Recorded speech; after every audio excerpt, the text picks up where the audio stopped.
రాబోయే రథసప్తమికి ఒక ప్రత్యేకత ఉంది. సాధారణంగా రథసప్తమి ఎప్పుడు వచ్చినా గొప్పే, కానీ ఈసారి సాక్షాత్తు ఆ సూర్యభగవానుడికి ఇష్టమైన ఆదివారం నాడే సప్తమి తిథి రావడం ఎంతో విశేషం. సూర్య జయంతి రోజున సూర్యుడు తన రథాన్ని దక్షిణం నుండి ఉత్తర దిశకు మారుస్తాడు. ఈ అద్భుతమైన రోజున మీ పిల్లల చేత ఒకే ఒక్క పని చేస్తే వారికి ఆయురారోగ్యాలు, అఖండ ఐశ్వర్యం సిద్ధిస్తాయని వేద పండితులు చెబుతున్నారు. అసలు ఆ రోజు ఏం చేయాలి? 7 జిల్లేడు ఆకుల రహస్యమేంటి? ఉప్పుతో చేయాల్సిన ఆ పరిహారం ఏంటి? ఈ వీడియోలో పూర్తిగా తెలుసుకుందాం. మాఘశుద్ధ సప్తమి సూర్యభగవానుడు పుట్టినరోజు, అందుకే దీనిని సూర్య జయంతి అంటారు. 2026 జనవరి 25న ఆదివారం నాడు ఈ పండుగ జరుపుకొనున్నాం.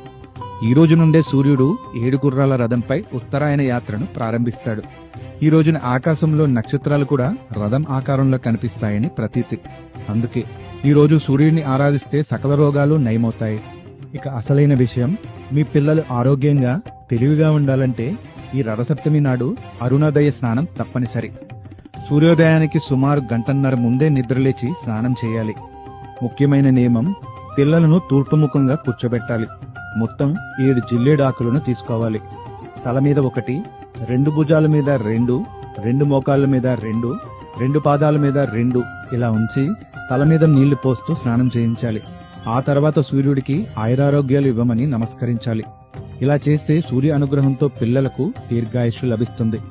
ఇక ఈ రోజు పాటించాల్సిన ముఖ్యమైన పరిహారాలు: సూర్యుడికి ఆవు పాలు పొంగించి బెల్లంతో చేసిన పరమాన్నం అంటే చాలా ఇష్టం. ఆ ప్రసాదాన్ని చిక్కుడుకాయల ఆకులపై పెట్టి నివేదించాలి. ఇక ఈ ఒక్కరోజు ఆహారంలో ఉప్పుని తీసుకోకపోవడం చాలా మంచిది.